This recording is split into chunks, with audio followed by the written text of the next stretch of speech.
الحمد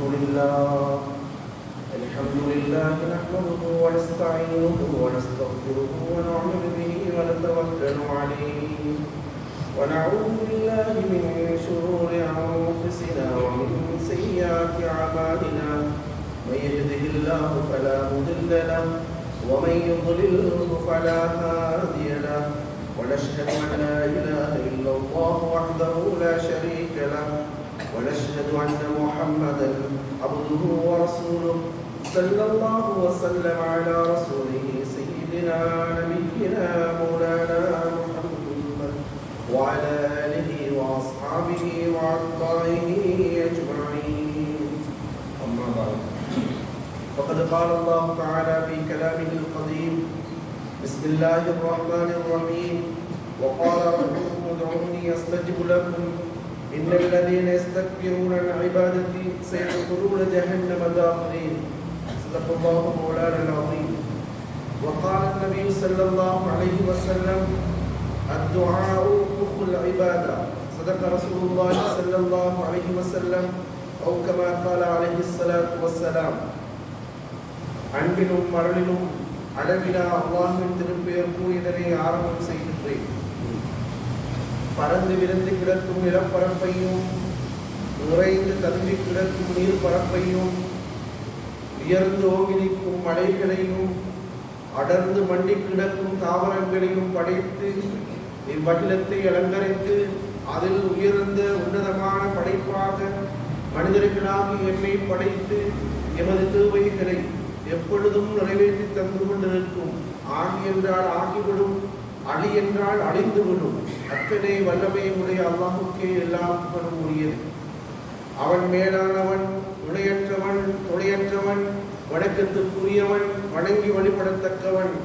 அவனன்றி வேறு யாரும் இல்லை என நான் உள்ளத்தால் உணர்ந்து நாவினால் சான்று வருகின்றேன். அவனது சிருஷ்டிகள் வணங்கப்படுவதை அவன் நன்மையாக எதிர்ப்பவன், அதற்காக தண்டிப்பவன். மேலும் முஹம்மது ஸல்லல்லாஹு அலைஹி வஸல்லம் அன்னவர்கள் அல்லாஹுவின் இறுதி திருத்தூதரும் சங்கைக்குரிய அடியாரும் என்றும் நான் சான்று வருகின்றேன்.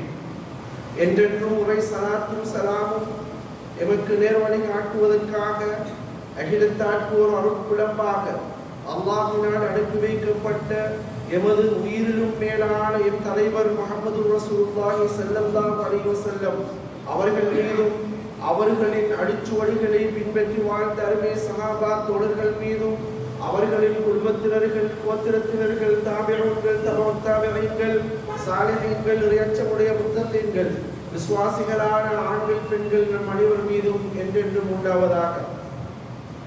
அல்லாஹ்வின் மேலான அழைப்பை ஏற்று அவனது மகத்தான கடமையை நிறைவேற்றுவதற்காக அவனுடைய குழு சிறப்பிலே ஒன்று சேர்ந்து அழைத்துக்காவுடைய நீயத்தையும் மறந்து விடாமல் இங்கே அமர்ந்திருக்கின்ற அல்லாஹ்வின் நல்லடியார்களே, நேசர்களே, அல்லாஹ் ஜல்ல ஷானுஹு வ தஆலா எமது வாழ்வில் எமது வெற்றிக்காக எவற்றையெல்லாம் நாம் எடுத்து வாழ வேண்டும் என்று அல்லாஹ் ஏவிருக்கிறானோ அவை அனைத்தையும் எடுத்தும் எமது இன்மை மறுமையின் தோல்வியை தடுப்பதற்காக எவற்றை விட்டும் விலகி தவிர்த்து வாழ வேண்டும் என்று அல்லாஹ் எம்மை தவிர்த்திருக்கின்றானோ அவை அனைத்தையும் முற்றுமுழுதாக தவிர்த்தும் எங்கள் உயிரிலும் மேலான எங்கள் கண்மணி நாயகம் முஹம்மது ரசூலுல்லாஹி ஸல்லல்லாஹு அலைஹி வஸல்லம் அவர்களின் அழகிய வழிமுறைகளை பின்பற்றி நடந்து கொள்ளுமாறு முதலில் எனக்கும் அப்பால் உங்களுக்கும் நான் வசியத்திற்கும் நற்கட்டளை பிறப்பிக்கின்றேன். ஏனென்றால் எல்லா நிலைமைகளிலும் அல்லாஹ்வை அஞ்சி வாழுகின்ற, அல்லாஹ் எம்மை பார்த்து கொண்டிருக்கிறான் என்ற உணர்வோடு வாழுகின்ற இந்த தக்வா தான் என்னுடைய வாழ்க்கையின் மிக முக்கியமான அம்சமாக இருந்து கொண்டிருக்கின்றது. நாம் யார் என்பதை அல்லாஹ்விடத்திலே உறுதிப்படுத்துகின்ற, நிரூபித்து காட்டுகின்ற ஒரு விடயம் இந்த தக்வா தான். எனவே இந்த தக்வாவானது எம்முடைய உயிரோடும் உணர்வோடும் கலந்திருக்க வேண்டும். இன்று எங்கெல்லாம் லட்சக்கணக்கான மஸ்ஜிதுகளிலே குத்பாக்கள் நடைபெறுகின்றதோ அந்த குத்பாக்களில் இந்த தக்வா ஞாபகப்படுத்தப்படவில்லை என்றால் அந்த குத்பா பாத்திலாகிவிடும். அந்த அளவு தக்வா என்பது எங்களுடைய வாழ்க்கையின் மிக முக்கியமான அம்சமாக இருந்து கொண்டிருக்கிறது. எனவே நாம் ஒவ்வொருவரும் எல்லா நிலைமைகளிலும் அல்லாஹ்வை அஞ்சி பயந்து அல்லாஹ் என்னை பார்த்து கொண்டிருக்கிறான் என்ற உணர்வோடு வாழ்வோமாக என்று நான் வேண்டிக் கொள்கின்றேன். அன்பானவர்களே, இன்று மனிதர்கள் உலகெல்லாம் பல்வேறு கஷ்டங்களுக்கு மத்தியிலே, பிரச்சனைகளுக்கு மத்தியிலே வாழ்ந்து கொண்டிருப்பதை நாங்கள் பார்க்கின்றோம். ஆம், அப்படித்தான். மனித வாழ்க்கை என்பது சந்தோஷங்கள், கஷ்டங்கள், நிம்மதி, இப்படியான பல்வேறு விடயங்கள் சுழன்று வரக்கூடிய, இன்பமும் துன்பமும் சுழன்று வரக்கூடிய ஒரு சக்கரம் போன்றதுதான் மனித வாழ்க்கை. அவனுடைய வாழ்க்கை எப்பொழுதும் சந்தோஷமானதாகவே இருக்க போவதும் இல்லை, அவனுடைய வாழ்க்கை எப்பொழுதும் கஷ்டமானதாக இருக்க போவதும் இல்லை. கஷ்டத்துடன் தான் லேசி இருக்கிறது. அதை அல்லாஹ் மீண்டும் நிச்சயமாகவே கஷ்டமும் லேசும் கலந்துதான் வரும் என்பதை அல்லாஹ் எங்களுக்கு உணர்த்தி காட்டுகின்றான். எங்களுடைய வாழ்க்கையில் அளவிலே வேறுபடலாம், அதனுடைய அமைப்பிலே வேறுபடலாம், அதனுடைய தோற்றத்திலே வேறுபடலாம். ஆனால் மனிதர்களாகிய நாங்கள் பல்வேறு சந்தர்ப்பங்களில் பல கஷ்டங்கள், துன்பங்களுக்கு நாங்கள் முகம் கொடுக்கத்தான் செய்கின்றோம். அது எங்கள் அனைவருடைய வாழ்க்கையிலும் நாங்கள் அனுபவ ரீதியாக கண்ட உண்மையாக இருந்து கொண்டிருக்கின்றது. அதே போன்றுதான் நாங்கள் பல்வேறு தேவைகளை உடையவர்களாக, பல விடயங்களை அடைந்து கொள்ள வேண்டும் என்ற ஆசை உடையவர்களாக நாங்கள் இருந்து கொண்டிருக்கின்றோம். அன்பானவர்களே, இப்படியாக எங்களுடைய தேவைகளை நாங்கள் அடைந்து கொள்வதற்கும், எங்களுடைய ஆசைகளை நாங்கள் நிறைவேற்றிக் கொள்வதற்கும், எங்களுடைய கஷ்ட நஷ்டங்களின் பொழுது நிம்மதியை பெற்றுக் கொள்வதற்கும் என்ன வழி இருக்கிறது என்று நான் உங்களிடத்திலே கேட்டால் நீங்கள் பல்வேறு வழிவகைகளை கூறுவீர்கள். ஆம், நிச்சயமாக அவற்றின் சுருக்கமாக நாங்கள் பார்ப்பதாக இருந்தால், எங்களை படைத்து, எங்களை பக்குவப்படுத்தி, எங்களுக்கு வாழ வழிவகுத்து எங்களை வாழச் செய்து கொண்டிருக்கின்ற வல்லவன் அல்லாஹ். எங்களுடைய அனைத்து விடயங்களையும் அறிந்தவன், அனைத்தின் மீது அனைத்தின் மீதும் சக்தி பெற்றவன் அந்த அல்லாஹ். அந்த அல்லாஹோடு நாங்கள் எங்களுடைய தொடர்பை பலப்படுத்துவதுதான் எங்களுடைய பிரச்சனைகளுக்கு, விமோசனத்திற்கு காரணமாக அமையும். எங்களுடைய கஷ்டங்கள், துன்பங்களிலிருந்து விடுதலையாகுவதற்கு அதுதான் உண்மையான காரணம். அந்த அல்லாஹோடு சகல வல்லமைகளும் நிறைந்த, சகல ஆற்றல்களும் நிறைந்த, எம்மை பற்றி பூரணமாக விளங்கிய, எம்மை இயக்கிக் கொண்டிருக்கின்ற எங்களுடைய உள்ளங்கள் எல்லாம் எவன் கைவசம் இருக்கிறதோ அந்த அல்லாஹோடு நாங்கள் எங்களுடைய தொடர்பை பலப்படுத்துகின்ற பொழுது நாங்கள் எதிர்கொள்ளுகின்ற பிரச்சனைகளில் இருந்தெல்லாம் எங்களுக்கு முடிவு கிடைக்கும். இந்த குறைந்த கால வாழ்க்கையுடைய துனியாவுடைய உலகினுடைய வாழ்க்கையில் மட்டுமல்ல, நிலையான இந்த மறுமை வாழ்க்கையிலும் நிம்மதியை அடைவதற்கு, சந்தோஷத்தை அடைவதற்கு எங்களுக்கும் அல்லாஹுக்கும் இடையிலான தொடர்பு பலப்படுத்தப்பட வேண்டும். யாரெல்லாம் அல்லாஹுடனான தொடர்பை பலப்படுத்தி அவ்வாறான அல்லாஹோடு நெருக்கத்தை ஏற்படுத்திக் கொள்கின்றார்களோ அவர்கள் நிம்மதியான சந்தோஷமான வாழ்க்கையை வாழ்வதை நாங்கள் பார்த்திருக்கின்றோம். அதை அல்லாஹும் வாக்களித்துக் கொண்டிருக்கின்றார். எனவே அன்பானவர்களே, இவ்வாறு அல்லாஹுடைய தொடர்பை ஏற்படுத்துவதற்காகத்தான் அல்லாஹ் ஜல்ல ஷானுஹு வ தஆலா எங்களுடைய முழு வாழ்க்கையையும் இபாதத்தாக மாற்றுவதற்கான வழிகாட்டல்களை அல்லாஹ் எங்களுக்கு வழங்கியிருக்கின்றார். எங்களை அல்லாஹ் ஜல்ல ஷானுஹு வ தஆலா அவனை வணங்கி வழிபடுவதற்காக, இபாதத் செய்வதற்காகவே படைத்ததாக அல்லாஹ் சொல்லிக் கொண்டிருக்கின்றார். நாம் அதையும் ஏற்றிருக்கின்றோம். எனவே எங்களுடைய முழு வாழ்க்கையும் இபாதாவாக மாற வேண்டும். எனவேதான் எங்களுடைய செயற்பாடுகள் அல்லது இந்த இபாதாவை இஸ்லாம் இரண்டு வகையாக பிரித்து நோக்குகின்றது. ஒன்று வணக்க வழிபாடுகள், மற்றது அன்றாட வாழ்க்கை. எங்களுடைய அடிப்படை வணக்க வழிபாடுகளாகிய தொழுகை, நோன்பு, ஜக்காத், விக்ர், திலாவத் போன்ற இந்த வணக்க வழிபாடுகளும் இபாதாக்கள் தான். அதே போன்று எங்களுடைய அன்றாட நடவடிக்கைகள், எங்களுடைய வியாபாரம், குடும்ப வாழ்க்கை, எங்களுடைய கொடுக்கல் வாங்கல்கள் அனைத்துமே இபாதத்தாகவே இஸ்லாத்திலே கருதப்படுகின்றது. எனவே அன்பானவர்களே, இந்த இபாதத்துகளை நாங்கள் முறையாக செய்வதனூடாக, அல்லாஹ்வுடைய தொடர்பை நாங்கள் பலப்படுத்துவதனூடாக எங்களுடைய கஷ்டங்கள், பிரச்சனைகள் இருந்தெல்லாம் நிச்சயமாக எங்களுக்கு முடிவு கிடைக்கும். நிச்சயமாக நாங்கள் அமைதி பெறலாம். ஒரு சந்தோஷமான, ஒரு மகிழ்ச்சிகரமான, நாங்கள் எதிர்பாராத விதமான இன்பகரமான வாழ்க்கையை நாங்கள் வாழ முடியும் என்பதில் சந்தேகம் இல்லை. அதற்கு எங்களுடைய முன்னோர்களுடைய வாழ்க்கை வரலாறுகள் அழகான சான்றுகளாக இருக்கின்றன. எனவே அன்பானவர்களே, இந்த வணக்க வழிபாடுகளை எல்லாம் நாங்கள் எடுத்து பார்க்கின்ற பொழுது அவற்றிலே காணப்படுகின்ற நாங்கள் அதனை படித்து நாங்கள் அப்படியே எடுத்து பார்த்தோம் என்றால் பிரார்த்தனைகள், துஆக்கள் தான் அங்கே நிறைந்திருப்பதை நாங்கள் பார்க்கின்றோம். எனவே துஆக்கள் பிரார்த்தனைகள் என்பதுதான் எங்களுடைய வணக்க வழிபாடுகளுடைய சாராம்சமாக இருப்பதை நாங்கள் பார்க்கின்றோம். துஆ என்று சொல்லுகின்ற பொழுது அதற்கு அழைத்தல், இறைஞ்சுதல், பிரார்த்தித்தல் என்றெல்லாம் பல்வேறு பொருளை நாங்கள் கொடுக்கலாம். அன்பானவர்களே, இந்த துஆக்களை இஸ்லாம் எங்களுக்கு இந்த இறைஞ்சுதலை, அல்லாஹ்வோடு நெருக்கத்தை ஏற்படுத்திக் கொள்வதை, அல்லாஹ்வோடு நேரடியான தொடர்புகளை நாங்கள் ஏற்படுத்திக் கொள்வதை, எங்களுடைய கஷ்ட நஷ்டங்களை எல்லாம் அல்லாஹ்வோடு நாங்கள் முறைப்பாடு செய்து எங்களுடைய தேவைகளை பெற்றுக் கொள்கின்ற அந்த துஆவை இஸ்லாம் மிக வன்மையான ஒரு சிறப்பான ஒரு அமலாக அது வலியுறுத்தி கொண்டிருப்பதை நாங்கள் பார்க்கின்றோம். ஏனென்றால் எங்களுக்கு தெரியும், எல்லா அமல்களும் துஆவாக இருப்பது போன்று அது ஒரு வலியுறுத்தப்பட்ட அமலாக இருக்கிறது. அது ஒரு பெரிய அமலாக இருந்து கொண்டிருக்கிறது. ரசூலுல்லாஹி ஸல்லல்லாஹு அலைஹி வஸல்லம் அவர்கள் சொன்னார்கள், அத்-துஆஉ முஹுல் இபாதா. துஆ தான் எல்லா அமல்களுடைய, எல்லா இபாதத்துகளுடைய மூளையும் அந்த துஆ தான். அப்படி என்றால் நான் உங்களுக்கு விளக்கம் சொல்ல வேண்டிய அவசியம் கிடையாது. எங்களுக்கு தெரியும், பார்ப்பதற்கு மிக வசீகரமான, மிக அழகான, கவர்ச்சியான பல பேரை நாங்கள் பார்த்திருக்கின்றோம். அவர்களுடைய அந்த மூளை சரியாக செயற்படவில்லை என்றால் அந்த மனிதனால் நாங்கள் எதிர்பார்க்கின்ற எந்த பயனையுமே அடைந்து கொள்ள முடியாது. எனவே அன்பானவர்களே, இப்படித்தான் எங்களுடைய இபாதத்துகள் எல்லா இபாதத்துகளுக்குமான அடிப்படை அல்லாஹ்வோடு எங்களை தொடர்படுத்துகின்ற விடயம் எங்களுடைய பிரார்த்தனையாக இருந்து கொண்டிருக்கின்றது. அது மட்டுமல்ல, எங்களுடைய துஆக்கள் சிலாஹுல் முஃமின், விஸ்வாசியுடைய ஒரு பெரிய ஆயுதம் என்றார்கள் ரசூலுல்லாஹி ஸல்லல்லாஹு அலைஹி வஸல்லம் அவர்கள். இந்த ஆயுதங்களால், பௌதீக ரீதியான இந்த ஆயுதங்களால் எதையெல்லாம் நாங்கள் அடைய வேண்டும் என்று நினைக்கின்றோமோ அதை விட மேலான எல்லா விடயங்களையும் அடைந்து கொள்வதற்கான ஒரு சிறந்த ஆயுதம் என்றால் அது துஆ தான். எங்களுக்கு உலக ஆயுத ரீதியான ஆயுதங்கள் தேவை, உலக ஆயுத ரீதியான சில பொருட்கள் தேவை. அது எங்களுடைய பகுத்தறிவுக்கு உட்பட்ட விடயம். அவற்றை நாங்கள் புறக்கணித்து விட்டு வாழ முடியாது. அதற்கு இஸ்லாம் எங்களுக்கு வழிகாட்டியிருக்கின்றது. ஆனால் எங்களுடைய சிறந்த ஆயுதம் துஆவாக இருக்கிறது என்பதை ரசூலுல்லாஹி ஸல்லல்லாஹு அலைஹி வஸல்லம் அவர்கள் சுட்டிக்காட்டினார்கள். அது மட்டுமல்ல, அத்-துஆ ஹுவல் இபாதா, துஆ தான் வணக்கம் என்றார்கள். நாங்கள் துஆவிலே ஈடுபடுகிறோம் என்றால் அல்லாஹ்வோடு நேரடியாக நாங்கள் பேசுகின்றோம், அல்லாஹ்வோடு தொடர்பை நாங்கள் ஏற்படுத்திக் கொள்கின்றோம். அதுதான் சிறந்த இபாதத்தாக இருந்து கொண்டிருக்கிறது.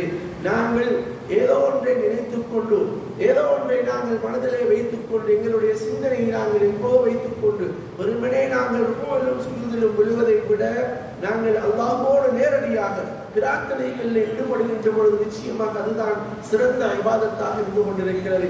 எனவே அன்பானவர்களே, இந்த துஆவை நாங்கள் அதிகமாக கடைபிடிக்க வேண்டும். நாங்கள் எங்களுடைய அது மனிதனுடைய இயல்புதான்.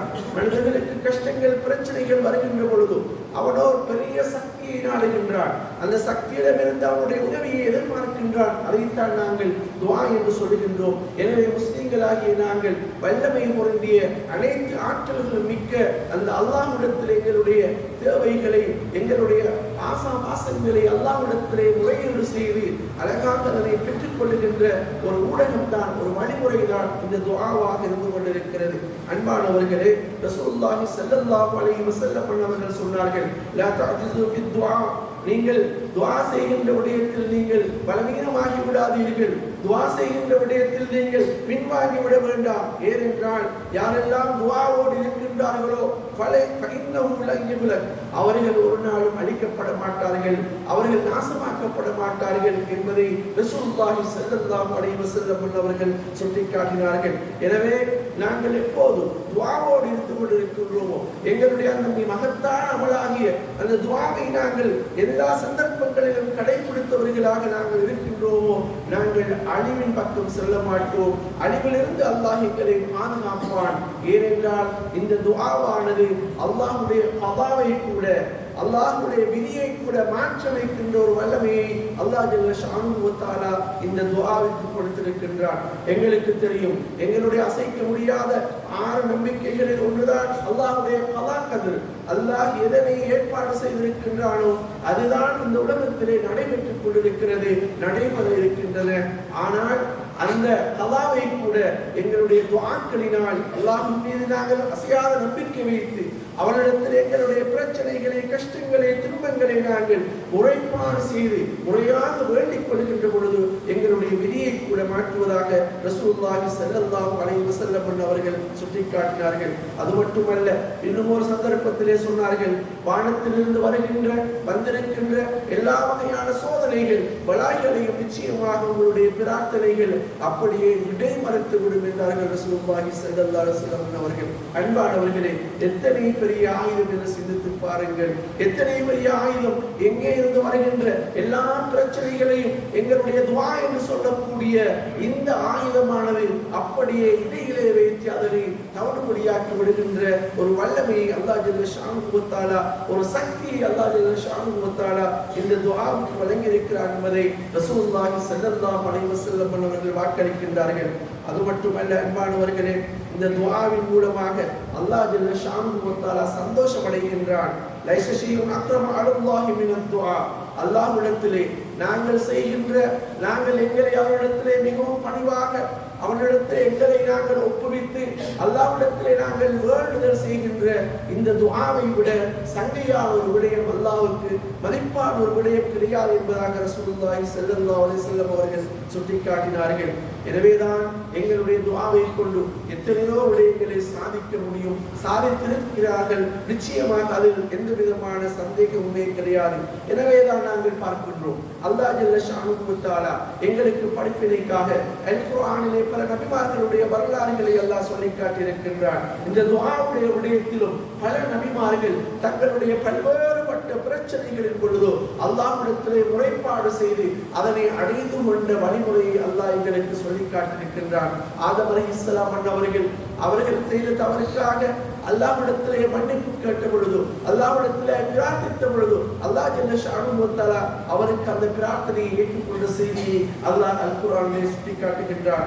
அதே போன்றுதான் நூஹ் அலைஹிஸ்ஸலாம் அவர்கள் அந்த சமூகத்துக்கு மத்தியிலே பல்வேறு துன்பங்கள், கஷ்டங்கள், பிரச்சனைகளுக்கு முகப்படுகின்ற பொழுது, தங்களுடைய தாவா பணியை எத்தி வைக்கின்ற பொழுது, அவர்கள் மாறு செய்கின்ற பொழுது தங்களுடைய அந்த பிரச்சனைகளை அல்லாஹ்விடத்திலே முறைப்பாடு செய்தார்கள். அப்பொழுது அல்லாஹ் ஜல்ல ஷானுஹு வ தஆலா நூஹ் அலைஹிஸ்ஸலாம் அவர்களை துன்பத்திலிருந்து பாதுகாத்தான். அந்த சமூகத்தை அப்படியே அழித்து விட்டான். இந்த சமூகத்தை அல்லாஹ் ஜல்ல ஷானுஹு வ தஆலா குர்ஆனிலே சுட்டிக்காட்டுகின்றான். அதே போன்றுதான் இப்ராஹிம் அலைஹிஸ்ஸலாம் அவர்கள் ரப்பி ஹப்லி மினஸ் ஸாலிஹீன், குழந்தை வரமற்றவர்களாக, குழந்தை பாக்கியமற்றவர்களாக, எனக்கு ஒரு குழந்தை, எனக்கு ஒரு வாரிசு இல்லையே என்று கவலையோடு அவர்கள் இருக்கின்ற அந்த சந்தர்ப்பத்திலே அல்லாஹ்விடத்திலே பிரார்த்திக்கிறார்கள். யா அல்லாஹ், எனக்கு சாலிஹான சந்ததிகளை நீ தருவாயாக என்று கேட்ட பொழுது அல்லாஹ் ஜல்ல ஷானுஹு வ தஆலா அவருடைய பிரார்த்தனையை ஏற்று அவருடைய அந்த தள்ளாத வயதிலே 86 வயது என்று சொல்லப்படுகிறது, அந்த வயதிலே அல்லாஹ் ஜல்ல ஷானுஹு வ தஆலா குழந்தை பாக்கியத்தை கொடுத்த சம்பவத்தை குர்ஆனிலே சுட்டிக்காட்டுகின்றார். அப்படித்தான் ஜக்கரியா அலைஹிஸ்ஸலாம் அவர்கள், யா அல்லாஹ், நான் முதிர்ச்சி அடைந்து விட்டேன், என்னுடைய மனைவியோ மலட்டுத்தன்மை உடையவராக இருக்கின்றார், எங்களுக்கு நீ எங்களிடம் ஒரு குழந்தையை தரப்போகின்றாய், எங்களுக்கு ஒரு குழந்தையை தருவாயாக என்று கேட்ட பொழுதோ அல்லாஹ் அவருடைய பிரார்த்தனையை ஏற்று அப்படியாக நடக்க முடியாத, எதிர்பாராத ஒரு ஆச்சரியமான அற்புதமான ஒரு சூழ்நிலையில் கூட அவருடைய பிரார்த்தனையை ஏற்று அவருக்கு குழந்தை பாக்கியத்தை கொடுத்த சம்பவத்தை அல்லாஹ் ஜல்ல ஷானுஹு வ தஆலா அல் குர்ஆனிலே சுட்டிக்காட்டுகின்றான். அப்படித்தான் மூசா அலைஹிஸ்ஸலாம் அவருடைய விடயத்திலும் நபிகள் நாயகம் ஸல்லல்லாஹு அலைஹி வஸல்லம் அவர்களும் தங்களுடைய வாழ்க்கையில் பல்வேறு சந்தர்ப்பங்களில் துஆவின் மூலமாக பல சாதனைகளை சாதித்த வரலாறுகளை நாங்கள் படித்திருக்கின்றோம், அறிந்து வைத்திருக்கின்றோம். எனவே அன்பானவர்களே, அதுபோலதான் அய்யூப் அலைஹிஸ்ஸலாம் கடுமையான நோய்க்கு உள்ளாக்கப்பட்டிருந்தார்கள். அந்த நோயிலிருந்து தாம் நிவாரணம் பெற வேண்டும் என்பதற்காக அல்லாஹ்வை நாடினார்கள், அழுது புலம்பி அல்லாஹ்விடத்திலே பிரார்த்தித்தார்கள். அவர்கள் அந்த பிரச்சனை சோதனையிலிருந்து பாதுகாக்கப்பட்ட வரலாறை அல் குர்ஆன் எங்களுக்கு சுட்டிக்காட்டுகின்றது. அன்பானவர்களே, இந்த விடயங்களை நாங்கள் பார்க்கின்ற பொழுது உலகத்திலே பல்வேறு வகையான கூடங்களில் பல்வேறு தோற்றத்திலே பல நபிமார்களும் முகப்படுத்த பிரச்சனைகளை அல்லாஹ்விடத்திலே முறைப்பாடு செய்த போது இதுவெல்லாம் எங்கே நடக்கப் போகிறது, இதையெல்லாம் சாதிக்க முடியுமா என்ற அவ்வாறு சிந்திக்கின்ற அளவுக்கான பல பிரச்சனைகளை கூட நபிமார்கள் அல்லாஹ்விடம் முறைப்பாடு செய்து தங்களுடைய துஆ என்ற அந்த ஆயுதத்தின் மூலமாக பெற்றுக்கொண்ட வரலாறுகளை அல்லாஹ் எங்களுக்கு சொல்லி காட்டுகின்றார். நானும் சடைவடைந்து விடக்கூடாது, நானும் சளைத்து விடக்கூடாது, நாம் செய்வதை துஆ செய்து கொண்டிருக்க வேண்டும். அல்லாஹ்வால் முடியும், என் மீது அவன் இரக்கம் கொண்டவன், அவன் ரஹ்மானாக இருந்து கொண்டிருக்கின்றான், அவன் ரஹீமாக இருந்து கொண்டிருக்கின்றான், அவன் கஃபார் பிழை கொடுப்பவனாக இருக்கின்றான், அவன் அருளாளர் என்ற அடிப்படையிலேயே ரஹூஃப் என்றும் ரஹீம் என்றும் ரஹ்மான் என்றும் வதூத் இப்படியான அழகான திருநாமங்களை கொண்டு வந்தான் எங்களுடைய தரம். எங்கள் மீது அளவில்லாத அன்பு கொண்டவன். எங்களுடைய பிரச்சனைகளை கூறினால் அவன் அதனை நிறைவேற்றி தர மாட்டானா. எனவேதான் எங்களுடைய கஷ்டங்களை எங்களுடைய துன்பங்களை கண்டு நாங்கள் துவண்டு விடக்கூடாது, நாங்கள் எங்களுடைய வாழ்க்கையிலே நாங்கள் விரக்தி அடைந்து விடக்கூடாது என்பதற்காக முன்னோர்களுடைய வரலாறுகளை சொல்லித்தந்து அல்லாஹ் எங்களுக்கு துஆவை தூண்டிக் கொண்டிருக்கின்றான். அது மட்டுமல்ல, அல்லாஹ் ஜல்ல ஷஅனுஹு வ தஆலா சொல்லுகின்றான், வகால ரப்புக்கும் உதுஊனி அஸ்தஜிப் லக்கும். உங்களுடைய அல்லாஹ் சொல்லுகின்றான், நீங்கள் என்னிடத்திலே கேளுங்கள் நான் தருவேன் என்பதாக அல்லாஹ் வாக்களிக்கின்றான். இன்னல்லதீன யஸ்தக்பிரூன அன் இபாதத்தி சயதுகுலூன ஜஹன்னம தாஹிரீன். யாரெல்லாம் அல்லாஹ்வுடைய வணக்க வழிபாடுகளில் இருந்தும் அவரிடத்திலே பிரார்த்தனை செய்வதிலிருந்தும் பெருமை அடித்தவர்களாக புறக்கணித்து ஒதுங்கி விடுகிறார்களோ அவர்கள் நிச்சயமாக இழிவடைந்தவர்களாக நரகம் செல்வார்கள் என்றும் அல்லாஹ் எச்சரிப்பதன் மூலமாக நாங்கள் இபாதத்துகளின் மூலமாக அல்லாஹ்வை நெருங்க வேண்டும், துஆ செய்ய வேண்டும் என்பதை அல்லாஹ் ஜல்ல ஷஅனுஹு வ தஆலா தூண்டிக் கொண்டிருப்பதை நாங்கள் பார்த்துக் கொண்டிருக்கின்றோம். அது மட்டுமல்ல அன்பானவர்களே, ரசூலுல்லாஹி ஸல்லல்லாஹு அலைஹி வஸல்லம் அவர்கள் சொன்னார்கள், மல்லம் யஸ்அலில்லாஹ யக்திப் அலைஹி. யார் அல்லாஹ்விடத்திலே கேட்கவில்லையோ, துஆ செய்யவில்லையோ, தன்னுடைய பிரச்சனைகளை அல்லாஹ்விடத்திலே முறைப்பாடு செய்து அதனை தீர்த்துக் கொள்ளவில்லையோ அவர்களை பார்த்து அல்லாஹ் கோபமடைகின்றான். உலகத்திலே நாங்கள் பார்ப்பது என்ன? ஒருவரிடத்திலே ஒன்றை கேட்டால் அவர் சந்தோஷப்படுவார், மீண்டும் ஒரு முறை கேட்டால் ஓரளவு முகத்தை சுழித்துக் கொள்வார், மீண்டும் கேட்கின்ற பொழுது அவருக்கு கோபமே வந்து எங்களை சுழத்தி விடுவார். ஆனால் அல்லாஹ் அதற்கு மாற்றமானவனாக இருந்து கொண்டிருக்கின்றான். நாங்கள் கேட்கின்ற அளவுக்கு தான் அல்லாஹ் சந்தோஷம் அடைகின்றான். நாங்கள் கேட்கவில்லை என்றால், நாங்கள் பிரார்த்திக்கவில்லை என்றால், எங்களுடைய தேவைகளை அவரிடத்திலே முறைப்பாடு செய்யவில்லை என்றால் அல்லாஹ் கோபமடைகிறான் என்றார்கள் ரசூலுல்லாஹி ஸல்லல்லாஹு அலைஹி வஸல்லம் அவர்கள். மேலும் சொன்னார்கள், இன்ன ரப்பக்கும் ஹய்யுன். உங்களுடைய ரப், உங்களுடைய இரட்சகன் அல்லாஹ் ஜல்ல ஷஅனுஹு வ தஆலா வெட்கமுள்ளவனாக இருந்து கொண்டிருக்கின்றான். கரீமுன் கொடையாளியாக சங்கையாளியாக இருந்து கொண்டிருக்கின்றான். யஸ்தஹீ மின் அம்திஹி இதா ரஃபஅ யதைஹி இலைஹி அய்யர்துஹு சிஃப்ரா. யாராவது அவரிடத்திலே ஒன்றை கேட்டு பிரார்த்தனைக்காக கையேந்தினார்கள் என்றால் அவர்களுடைய கரங்களை வெறுங்கைகளாக திருப்புவதற்கு அவன் வெட்கமடைகிறான் என்றார்கள் ரசூலுல்லாஹி ஸல்லல்லாஹு அலைஹி வஸல்லம் அவர்கள். எனவே அன்பானவர்களே, நாம் ஏன் கவலைப்பட வேண்டும்? நமக்கேன் கவலை? எங்களுடைய ரப்புக்கு வல்லமை கிடையாதா? எங்களுடைய அல்லாஹ்வுக்கு சக்தி கிடையாதா? அல்லாஹ் எங்களை அறியாதவனா? அல்லாஹ் எங்கள் மீது அன்பு கொள்ளாதவனா? ரசூலுல்லாஹ் செய்த இந்த வாக்களிப்புகள் பொய்யானதா? ஏன் நாங்கள் எங்களுடைய பிரச்சனைகளை அல்லாஹ்விடத்திலே நாங்கள் அழுது புலம்பி முறைப்பாடு செய்யக்கூடாது? எங்களுடைய தேவைகளை ஏன் நாங்கள் பெற்றுக்கொள்ளக்கூடாது? அன்பானவர்களே, நிச்சயமாக அல்லாஹ் ஜல்ல ஷஅனுஹு வ தஆலா ஒருபோதும் எங்களுடைய பிரார்த்தனைகளை அவன் உதாசீனம் செய்வது கிடையாது. ரசூலுல்லாஹி ஸல்லல்லாஹு அலைஹி வஸல்லம் அவர்கள் ஒரு சந்தர்ப்பத்திலே சொன்னார்கள், ஒருவர் துஆ செய்கின்ற பொழுது அவருடைய அந்த துஆ 3 வகையிலே ஏற்றுக்கொள்ளப்படுகின்றது. ஒன்று, அவர் கேட்ட அந்த விடயத்தை அல்லாஹ் ஜல்ல ஷஅனுஹு வ தஆலா அப்படியே கொடுத்து விடுகின்றான். நாங்கள் ஒன்றை கேட்கிறோம் என்றால் அதை அல்லாஹ் தருவார். அல்ஹம்துலில்லாஹ். நாங்கள் நினைப்போம், இது அல்லாஹ் எங்களுடைய துஆவை ஏற்றுக்கொண்டு விட்டான், நாங்கள் கேட்டதை தந்து விட்டான் என்ற ஒரு சந்தோஷம் எங்களுக்கு வரும். இது ஒரு வகையான ஒரு அமைப்பான அங்கீகாரம். இன்னொரு வகையிலே ரசூலுல்லாஹி ஸல்லல்லாஹு அலைஹி வஸல்லம் அவர்கள் சொன்னார்கள், அவர் ஒன்றை கேட்டிருப்பார், கேட்டதை அவருக்கு கொடுக்காமல் ஏதோ வர இருந்த இன்னொரு கஷ்டத்தை, இன்னும் ஒரு பிரச்சனையை அல்லாஹ் ஜல்ல ஷஅனுஹு வ தஆலா அவரை விட்டு தடை செய்வான். இதுவும் அல்லாஹ் ஜல்ல ஷஅனுஹு வ தஆலா எங்களுடைய துஆவை அங்கீகரிக்கின்ற ஒரு விடயமாக இருந்து கொண்டிருக்கிறது. நாங்கள் கேட்டது ஒன்று, அது கிடைக்கவில்லை, ஆனால் எங்களுக்கு தெரியாமல் அல்லாஹ் ஜல்ல ஷஅனுஹு வ தஆலா எங்களுக்கு வர இருந்த வேறொரு சோதனையை, பலாயை, ஒரு கஷ்டத்தை, பிரச்சனையை அல்லாஹ் எங்களிடமிருந்து அவன் தடுத்திருப்பான், தூரமாக்கி இருப்பான். இன்னும் ஒரு முறைதான் அல்லாஹ் ஜல்ல ஷஅனுஹு வ தஆலா கேட்டதை தருவதும் இல்லை, அதற்கு பதிலாக வேறொரு பிரச்சனையிலிருந்து எங்களை பாதுகாப்பதும் இல்லை. எங்களுடைய துஆவை அப்படியே பக்குவமாக பேணி பாதுகாத்து மறுமையிலே எங்களுக்கு தருவதற்காக அல்லாஹ் அதனை சேமித்து வைக்கிறான் என்றார்கள் ரசூலுல்லாஹி ஸல்லல்லாஹு அலைஹி வஸல்லம் அவர்கள். சில அறிவிப்புகளிலே வருகின்றது, மறுமையிலே மனிதன் சொல்லுவானாம், யா அல்லாஹ், என்னுடைய அந்த இன்னவல துஆக்களை நீ ஏற்றுக்கொள்ளாமல் மறுமையிலே இவன் கேட்ட துஆக்களுடைய அந்த சேமிப்புகளை எல்லாம் மறுமையிலே வழங்குகின்ற பொழுது இந்த மனிதன் சொல்லுவானாம், யா அல்லாஹ், இன்ன பல துஆக்களை நீ உலகத்திலே தராமல் மறுமையிலே வைத்து நீ தந்திருக்கலாமே என்று மனிதன் சொல்லுவானாம். அந்த அளவுக்கு ஒரு சந்தோஷமான விடயம் தான் மறுமையிலே கிடைக்கின்ற பாக்கியங்கள். எனவே அன்பானவர்களே, நாங்கள் அல்லாஹ்விடத்திலே அதிகம் அதிகம் கேட்போம். அது இந்த மூன்று ஒரு வகையில் அது நிச்சயமாக எங்களுக்கு கிடைக்கத்தான் போகிறது. எனவே நாங்கள் கேட்கின்றோம், எவ்வளவுதான் கேட்டாலும் அது நிறைவேற்றப்படுவதில்லை என்று நாங்கள் அங்கலாய்க்க தேவையில்லை. நாங்கள் விரக்தியடைய வேண்டிய அவசியமில்லை. இப்படி ரசூலுல்லாஹ் சொன்னதும் இந்த மூன்று ஒரு அமைப்பில் எங்களுடைய துஆக்கள் அங்கீகரிக்கப்படும் என்று சொன்னதும் சஹாபாக்கள் காலு இதன் நக்சுர், அப்படி என்றால் நாங்கள் அதிகம் அதிகம் துஆ செய்வோம் என்று சஹாபாக்கள் கூறினார்களா? அதற்கு ரசூலுல்லாஹ் அல்லாஹு அக்பர், அல்லாஹ் மிக அதிகம் தரக்கூடியவன், அவனும் நீங்கள் அதிகம் அதிகம் கேட்க கேட்க அவன் அதிகமாக உங்களுக்கு தருவான் என்பதாக ரசூலுல்லாஹி ஸல்லல்லாஹு அலைஹி வஸல்லம் அவர்கள் சொல்லியிருக்கிறார்கள். எனவே அன்பானவர்களே, எங்களுடைய எல்லா பிரச்சனைகளுக்குமான விடிவை எங்களுடைய வல்லமை பொருந்திய எங்கள் மீது அளவில் அன்பு கொண்ட அந்த அல்லாஹ்விடமிருந்து நிச்சயமாக எங்களுக்கு பெற்றுக்கொள்ள முடியும் என்ற யதார்த்தத்தை நாங்கள் ஒவ்வொருவரும் புரிந்து கொள்ள வேண்டும். அதை எங்களுடைய மனதிலே நாங்கள் ஆழமாக புரிந்து கொள்ள வேண்டும். எங்களுக்கு அதை விட ஒரு வேறு வழி கிடையாது. அதுதான் எங்களுடைய பிரதானமான வழி.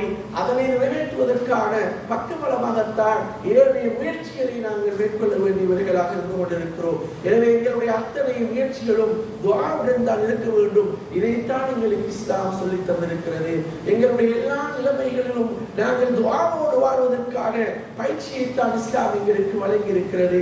தூங்குவதாக இருந்தாலும் துஆ, தூங்கி எழுந்தாலும் துஆ, நாங்கள் சாப்பிடுவதாக இருந்தாலும் துஆ, சாப்பிட்டு முடிந்ததும் துஆ, நாங்கள் குடும்ப வாழ்க்கை ஆரம்பிப்பதாக இருந்தாலும் துஆ, எல்லா விடயங்களிலும் பயணம் செய்வதாக இருந்தாலும் எல்லா சந்தர்ப்பங்களிலும் துஆவோடு வாழ்வதற்கு, திக்ரோடு வாழ்வதற்கு, இஸ்திக்ஃபாரோடு வாழ்வதற்கு தான் இஸ்லாம் எங்களுக்கு அழகான வழிமுறையை பகுத்து வழங்கியிருக்கிறது. ஆனால் அவற்றை எல்லாம் புறக்கணித்து விட்டு இன்று நாங்கள் கவலையோடும் கஷ்டத்தோடும் பிரச்சனைகளோடும் துன்பங்களோடும் நாங்கள் வாழ்ந்து கொண்டிருக்கின்றோம். எனவே அன்பானவர்களே, துஆவினுடைய முக்கியத்துவத்தை நாங்கள் புரிய வேண்டும். என்னுடைய பிரச்சனைகளை அல்லாஹ்விடத்திலே நாங்கள் ஒப்புவிக்க வேண்டும். நிச்சயமாக அதனை நாங்கள் அடைந்து கொள்ள முடியும். அப்படி என்றால் நாம் யாருக்காக துஆ செய்ய வேண்டும்? முதலில் நாம் நமக்காக துஆ செய்ய வேண்டும். எங்களுடைய பாவங்களை மன்னிக்கும்படி தௌபா இஸ்திக்ஃபார் நாங்கள் செய்ய வேண்டும். அதனுடைய விடயங்களை, அதனுடைய நிபந்தனைகளை நீங்கள் மிக அண்மை காலத்திலே, நோன்பு காலங்களில் அதிகமாக நாங்கள் கேட்டிருக்கிறோம். அதனை நான் இங்கே விளக்க வேண்டிய அவசியமில்லை. எனவே அந்த நிபந்தனைகளை பேணி நாங்கள் அதிகம் ரசூலுல்லாஹ்வே ஒவ்வொரு நாளும் 70 அல்லது 100 தடவைகள் இஸ்திக்ஃபார் செய்வார்கள் என்றால் பாவங்கள் எல்லாம் மன்னிக்கப்பட்ட மாசூம் அவர்கள் அப்படி செய்து எங்களுக்கு வழிகாட்டினார்கள் என்றால் நாங்களும் எங்களுக்காக அதிகமாக இஸ்திக்ஃபார் செய்ய வேண்டும். எங்களுடைய தேவைகளை அல்லாஹ்விடத்திலே நாங்கள் முறைப்பாடு செய்ய வேண்டும். தேவைகளை நாங்கள் அவரிடத்திலே எடுத்து கூறி அவற்றை அறிந்து கொள்ள வேண்டும். அடுத்ததாக நாம் பிறருக்காக துஆ செய்ய வேண்டும். இதுவும் இஸ்லாம் எங்களுக்கு காட்டிய ஒரு வழிமுறையாக இருக்கிறது. விசேடமாக எங்களுடைய பெற்றார்களுக்காக நாங்கள் துஆ செய்ய வேண்டும். ரப்பி ரஹ்மஹுமா கமா ரப்பயானி ஸகீரா, எப்படி துஆ செய்ய வேண்டும் என்பதையும் இஸ்லாம் எங்களுக்கு சொல்லி தந்திருக்கிறது. ஆகவே எங்களுடைய பெற்றாருக்கு நாங்கள் அதிகம் துஆ செய்ய வேண்டும். பெற்றார்கள் எங்களுக்கு இந்த ஊனக்கண்களை தந்தார்கள் என்றால் எங்களுக்கு ஞானக்கண்களை தந்தவர்கள் யார்? அவர்கள் தான் எங்களுடைய உஸ்தாதுமார்கள், எங்களுடைய ஆசிரியர்கள். எனவே நாங்கள் எங்களுடைய உஸ்தாதுமார்கள், ஆசிரியர்களுக்காக நாங்கள் எப்பொழுதும் துஆ செய்ய வேண்டும். அதே போன்றுதான் எங்களுடைய பொறுப்பிலே இருக்கின்ற மனைவி மக்களுடைய வாழ்க்கை நிம்மதியாகின்ற பொழுதுதான் நாங்கள் சந்தோஷமாக வாழ முடியும். எனவே எல்லா சந்தர்ப்பங்களிலும் நாங்கள் எங்களுடைய மனைவி மக்களுக்காக துஆ செய்ய வேண்டும். இப்படி எங்களுடைய பெற்றாருக்காக, எங்களுடைய உஸ்தாது ஆசான்களுக்காக, எங்களுடைய மனைவி மக்களுக்காக இன்றைய தினம் நாங்கள் எத்தனை பேர் துஆ செய்தோம் சிந்தித்து பாருங்கள். அப்படி என்றால் எங்களிடத்திலே மாற்றம் வர வேண்டும். எங்களுடைய உறவினர்களுக்காக நாங்கள் துஆ செய்ய வேண்டும். இன்னும் விசேஷமாக யார் யாரெல்லாம் எங்களுக்கு உதவி செய்கிறார்களோ அவர்களுக்கு நாங்கள் நிச்சயமாகவே துஆ செய்ய வேண்டும். அவர்களுக்கு நாங்கள் துஆ செய்ய வேண்டும். அதிலும் விசேஷமாக அன்பானவர்களே, எங்களுடைய இந்த ஊரை பொறுத்தவரையிலே எங்களுடைய செல்வந்தவர்களுக்காக கட்டாயமாகவே நாங்கள் துஆ செய்ய வேண்டும். எங்களுடைய ஊரின் மேம்பாட்டிற்காக, எங்களுடைய பாடசாலைகளின், எங்களுடைய மதரசாக்களின், எங்களுடைய வியாபாரிகளின் இப்படியான பல்வேறு துறை மேம்பாட்டிற்காக, எங்களுடைய வறுமை கோட்டின் கீழ் வாழுகின்ற மக்களின் பிரச்சனைகளை இல்லாதொழிப்பதற்காக பல்வேறு வகையிலே பல உதவிகளை செய்கிறவர்கள் தான் எங்களுடைய இந்த ஊரை சேர்ந்த செல்வந்தர்கள். எனவே எங்களுடைய செல்வந்தர்களுடைய ஆரோக்கியத்திற்காகவும் வாழ்வின் பறக்கத்திற்காகவும் வறுமையை வெற்றிக்காகவும் நிச்சயமாகவே நாங்கள் எல்லோரும் தனிமையில் இருந்து முக்கியமான நேரங்களில் அவர்களுக்காக நாங்கள் துஆ செய்ய வேண்டும். வல்லவன் அல்லாஹ் தன்னுடைய தீனை பாதுகாப்பதற்காக, எங்கள் இஸ்லாமிய சமூகத்திற்காக, இந்த ஊர் மக்களுக்காக எந்தெந்த செல்வந்தர்கள் எல்லாம் தங்களுடைய செல்வங்களை, தங்களுடைய முயற்சிகளை, தங்களுடைய சிரமங்களை அர்ப்பணித்துக் கொண்டிருக்கிறார்களோ அவர்கள் அனைவருக்கும் அல்லாஹ் ரஹ்மத் செய்வானாக. இந்த துஆவை நாங்கள் எப்பொழுதும் எங்களுடைய செல்வந்தர்களுக்காக நாங்கள் செய்ய வேண்டியவர்களாக இருந்து கொண்டிருக்கிறோம். அன்பானவர்களே, நிச்சயமாக நாங்கள் மற்றவர்களுக்காக துஆ செய்வதோடு எமக்காக துஆ செய்பவர்களை நாங்கள் உருவாக்க வேண்டும். நாங்கள் மற்றவர்களுக்காக துஆ செய்வதோடு நிறுத்தி விடாது, நாம் மற்றவர்களுடைய துஆவை பெற்றுக்கொள்ளும் வகையிலே எங்களுடைய வாழ்க்கையை அமைத்துக் கொள்வதும் எங்களுடைய பொறுப்பாக இருக்கிறது. ஏனென்றால் ஹதீஸ்களின் அடிப்படையில் நாங்கள் அந்த இடத்திலே இல்லாத ஒரு சகோதரனுக்காக, காயிபான ஒரு சகோதரனுக்காக ஒரு சகோதரன் செய்கின்ற துஆவை அல்லாஹ் ஏற்றுக்கொள்கிறார் என்றார்கள் ரசூலுல்லாஹி ஸல்லல்லாஹு அலைஹி வஸல்லம் அவர்கள். எனவே நாங்கள் இல்லாத சந்தர்ப்பத்தில் எங்களை நினைத்து, நாங்கள் செய்த உதவியை நினைத்து, உபகாரத்தை நினைத்து, அவர்கள் எங்களுடைய நல்ல பண்பாட்டை நினைத்து எங்களுக்காக துஆ செய்யக்கூடியவர்களை நாங்கள் உருவாக்க வேண்டும். அன்பானவர்களே, நாங்கள் செல்வந்தர்களாக இருக்கின்ற பொழுதோ, நாங்கள் அதிகாரத்தில் இருக்கின்ற பொழுதோ, நாங்கள் பொறுப்புகளில் இருக்கின்ற பொழுதோ, அல்லது நாங்கள் அயலவர்களாக இருக்கின்ற பொழுதோ, பல்வேறு சந்தர்ப்பத்திலே நாங்கள் அவர்களுக்கு செய்கின்ற உதவி உபகாரங்களுக்காக அவர்கள் எங்களுக்கு துஆ செய்வார்கள். எனவே அந்த மற்றவருடைய துஆவுக்கு பாத்திரமானவர்களாக எங்களை நாங்கள் உருவாக்கிக் கொள்ள வேண்டும். பெரியாரிகளுடைய துஆ ஏற்றுக்கொள்ளப்படுகின்றன, நோன்பாளிகளுடைய துஆ ஏற்றுக்கொள்ளப்படுகின்றது. இமாமுல் ஆதில் ஒரு நேர்மையான தலைவருடைய துஆவையும் ஏற்றுக்கொள்ளப்படும் என்றார்கள் ரசூலுல்லாஹி ஸல்லல்லாஹு அலைஹி வஸல்லம் அவர்கள். அதே போன்றுதான் ஒரு முஜாஹிதுடைய துஆ ஏற்றுக்கொள்ளப்படுகிறது. விசேஷமாக நோயாளிகளுடைய துஆக்கள் ஏற்றுக்கொள்ளப்படுகின்றன. எனவே நாங்கள் நோயாளிகளை தேடி தேடி அவர்களுக்கு தேவையான உதவிகளை செய்கின்ற பொழுது அவருடைய துஆவுக்கு நாங்கள் உரியவர்களாக மாறிக்கொள்ள முடியும். அதே போன்றுதான் விசேஷமாக பெற்றார்களுடைய துஆ திரையில்லாமலே ஏற்றுக்கொள்ளப்படுகின்றது. எனவே எங்களுடைய உயிரினும் மேலான ரசூலுல்லாஹ்வுக்கு அடுத்ததாக நாங்கள் நேசிக்கின்ற எங்களுடைய பெற்றார்களை நாங்கள் மிக கண்ணியப்படுத்தி அவர்களுடைய பிரார்த்தனைக்கு நாங்கள் ஆளாக வேண்டும். அன்பானவர்களே, அவ்வாறு மற்றவருடைய துஆவுக்கு நாங்கள் ஆளாகுவது மட்டுமல்ல, அவர்களுடைய பதுவாவுக்கு நாங்கள் ஆளாகாமல் எங்களை பாதுகாத்துக் கொள்ளவும் வேண்டும். துஆவுக்கு ஆளாகாமல் இருக்கலாம், ஆனால் அவர்களுடைய பதுவாவுக்கு, மற்றவருடைய சாபத்துக்கு நாங்கள் உள்ளாகாதவர்களாக எங்களை நாங்கள் ஆக்கிக் கொள்ள வேண்டும். விசேடமாக இத்தகு தாவத்தில் மக்லூம், முன்னால் அநீதம் இழைக்கப்பட்டவருடைய பிரார்த்தனையிலிருந்து நீ பயந்து கொள் என்றார்கள் ரசூலுல்லாஹ். ஏனென்றால் அவருடைய பிரார்த்தனைக்கும் அல்லாஹ்வுடைய திரை கிடையாது. உன்னால் யாராவது உன்னுடைய வார்த்தையினால், உன்னுடைய செயல்பாடுகளினால் யாராவது பாதிக்கப்பட்டார்கள் என்றால் அவருடைய பிரார்த்தனையை, அவருடைய பதுவாவை, சாபத்தை அல்லாஹ் ஏற்றுக்கொள்வான். எனவே நாங்கள் மற்றவர்களுடைய துஆவுக்கு எங்களை உள்ளாக்குவது போன்று அவர்களுடைய பதுவாக்களிலிருந்து எங்களை பாதுகாப்பதற்குமான முயற்சிகளிலும் செயற்பாடுகளில் நாங்கள் ஈடுபடுவதோடு நாங்கள் மற்றவர்களுக்கு பதுவா செய்யாமல் வாழவும் பழகிக் கொள்ள வேண்டும். ரசூலுல்லாஹி ஸல்லல்லாஹு அலைஹி வஸல்லம் அவர்கள் சொன்னார்கள், லா ததுஉ அலா அன்ஃபுசிக்கும், நீங்கள் உங்களுக்கு எதிராகவே துஆ செய்ய வேண்டாம். நாங்கள் பார்த்திருக்கிறோம், சிலர் தங்களுக்கே ஏசிக்கொள்வார்கள். நாசமா போக நான் என்ன வேலை செஞ்சு கொண்டிருக்கிறேன், நான் இங்க நல்லா இருப்பேனா அப்படின்னு சொல்லி தங்களே ஏசிக்கொள்வார்கள். ரசூலுல்லாஹ் எச்சரித்தார்கள், நீங்கள் உங்களுக்கு எதிராக பதுவா செய்ய வேண்டாம். அதே போன்று அவர்களுடைய அன்பு குழந்தைகளுக்கு எதிராக நீங்கள் பதுவா செய்ய வேண்டாம். இதனை நாங்கள் பல சந்தர்ப்பங்களிலே பார்த்திருக்கிறோம். தங்களுடைய குழந்தைகளுக்கு ஏசி விடுவார்கள், கண்ட மாதிரி பேசி விடுவார்கள், பதுவா செய்து விடுவார்கள். பின்னர் அது கபூலாகியதற்கு பின் கஷ்டப்படுகின்ற பொழுது கண்ணீர் வடிப்பார்கள், தலையிலே கை வைப்பார்கள். காலம் கடந்த ஞானம் அன்பானவர்களே, எனவே எங்களுடைய அருமை குழந்தைகளுக்கு நீங்கள் எப்பொழுதுமே நீங்கள் பதுவா செய்ய வேண்டாம். எனக்கு இப்பொழுது சிறிய சம்பவம் ஞாபகம் வருகிறது. இமாம் சுதீசி அவர்கள் தங்களுடைய பிரசங்கத்திலே செய்த மக்காவிலே ஹரத்திலே சொல்லிய ஒரு சம்பவம் ஒன்று. அவர் ஒரு முறை குத்பாவிலே அழுது இந்த கதையை சொல்லிவிட்டு அழுகின்றார். ஒரு சம்பவத்தை சொல்கிறார். ஒருவருடைய வீட்டுக்கு விருந்தாளிகள் வந்திருந்தார்கள். அப்பொழுது அங்கே ஒரு குழந்தை இருந்தது. அந்த வீட்டுக்கு விருந்தாளிகளுக்காக வேண்டி அந்த தாயார் உணவை தயாரித்துக் கொண்டிருக்கின்ற பொழுது அங்கே இருந்த குழந்தை கொஞ்சம் சுற்றித்தனமான குழந்தை. அங்கே முற்றத்தில் இருந்த மணலை எடுத்து அப்படியே தயார் செய்கின்ற அந்த உணவிலே வீசிவிட்டது. இப்பொழுது தாயாருக்கு தாங்க முடியாத கவலை, அந்த கவலையை தாங்க முடியாமல் அந்த தாயார் சொல்லுகின்றார், நீ ஓடிப்போ, உன்னை அல்லாஹ் ஹரத்துக்கு இமாமாக்க வேண்டும், நீ ஓடிப்போ, என் கண்ணுக்கு தெரியப்படாதே, அல்லாஹ் உன்னை ஹரத்துக்கு இமாமாக்க வேண்டும் என்று அந்த தாயார் பிரார்த்திக்கின்றார். அதே போல் அந்த தாயாருடைய துவா கபூலாகி இன்று நான் இங்கே இமாமாக இருக்கிறேன் என்று அவர்கள் சொல்லி காட்டிய சம்பவம் ஞாபகம் வருகிறது. எனவே அன்பானவர்களே, எங்களுடைய குழந்தைகளுக்கு நாங்கள் கோபம் வந்தாலும் சாமமான வார்த்தைகளை பேசக்கூடாது. அவர்கள் பார்த்தீர்கள் எவ்வளவு அழகான முன்மாதிரி. அந்த தவிர்க்க முடியாத விருந்தாளிகளிடம் எப்படி அனுசரிப்பது என்ற அந்த சந்தர்ப்பத்திலே அவர்களுடைய வாயிலே இருந்து சாபமான வார்த்தை வரவில்லை, அழகான வார்த்தை வந்தது. அல்லாஹ் அதனை ஏற்றுக்கொண்டான். எனவே இது எங்களுக்கு அழகான முன்மாதிரியாக இருக்கிறது.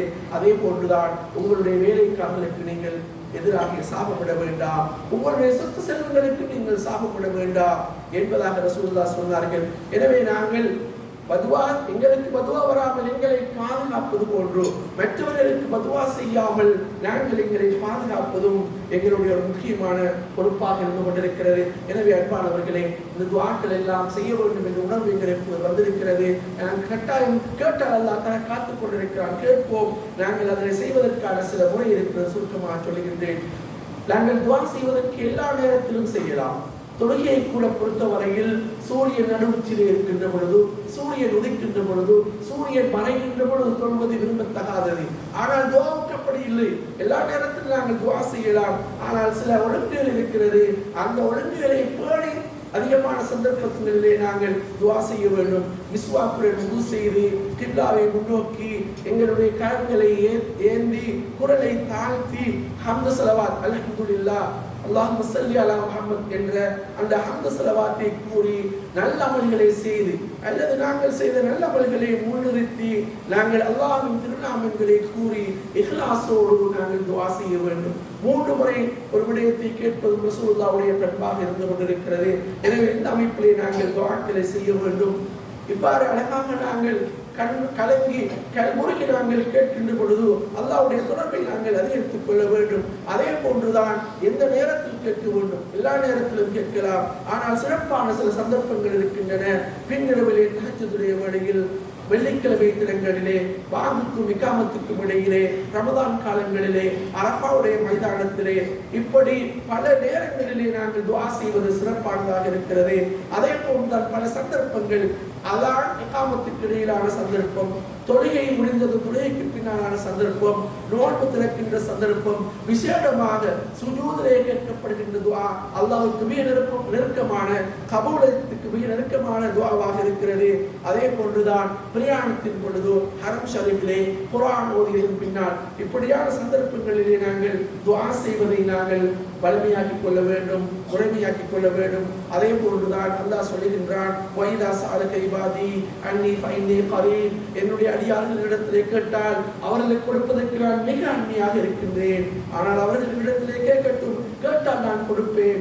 ஆனால் அவர்கள் என்னுடைய அழைப்பிற்கு, என்னுடைய அவர்களை அவர்கள் எடுத்து நடக்க வேண்டும், என்னை விசுவாசிக்க வேண்டும் என்று அல்லாஹ் சொல்கின்றான். எனவே அன்பானவர்களே, நாங்கள் துஆக்கள் அங்கீகரிக்கப்படுவதற்கு சில வழிமுறைகள், நிபந்தனைகள் நாம் அல்லாஹ்விடம் மாத்திரம் தான் கேட்க வேண்டும். பதில் கிடைக்கும் என்ற நம்பிக்கையோடு நாங்கள் கேட்க வேண்டும்.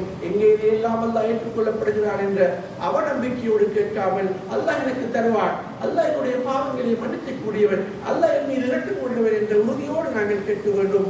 எல்லா நிலைமைகளிலும் ஹலாலை பேண வேண்டும். விசேடமாக எங்களுடைய உணவிலே நாங்கள் ஹலாலான உணவை உட்கொள்ள வேண்டும். அதே போன்றுதான் விசேடமாக உறவுகளை துண்டிக்காமல் நாங்கள் வாழ வேண்டும். உறவுகளை திருத்தி வாழ்கின்றவருடைய பிரார்த்தனைகள் ஏற்றுக்கொள்ளப்படுவதில்லை. அதே போன்றுதான் நல்ல காரியங்களுக்காக நாங்கள் துஆ செய்ய வேண்டும். கெட்ட காரியங்களுக்காக துவா செய்கின்ற பொழுதோ அல்லாஹ் அதற்கு பதில் சொல்வதில்லை. அதே போன்றுதான் பதிலுக்காக அவசரப்படாமல் இருக்க வேண்டும். எனவே அன்பானவர்களே, இப்படியான ஒழுங்குமுறைகளை பேணி நாங்கள் எங்களுடைய துவாவை நாங்கள் செய்கின்ற பொழுதும் நிச்சயமாக அல்லாஹ் அந்த 3 அமைப்பில் ஏதோ ஒரு அமைப்பில் எங்களுடைய துவாவை ஏற்றுக்கொள்வார். நாங்கள் நஷ்டமடைய மாட்டோம். எனவே எங்களுடைய எல்லா பிரச்சனைகளையும் தீர்த்து தருவதற்கு அல்லாஹ்விடத்திலே ஹஸானா நிறையவே இருக்கிறது, சந்தேகமில்லை. அல்லாஹ்வோடு நெருக்கத்தை ஏற்படுத்துவோம். அதிகம் துஆவை நாங்கள் கேட்போம். எல்லா சந்தர்ப்பங்களிலும் துஆவோடு நாங்கள் வாழ்வோம். அல்லாஹ் ஜல்ல ஷஅனுஹு வ தஆலா எங்களுடைய எல்லா பிரச்சனைகளையும் தீர்த்து வைப்பானாக. எங்களுடைய ஈமானை உறுதிப்படுத்தி இஸ்லாத்திலே எங்களை நிறைவேறச் செய்வானாக.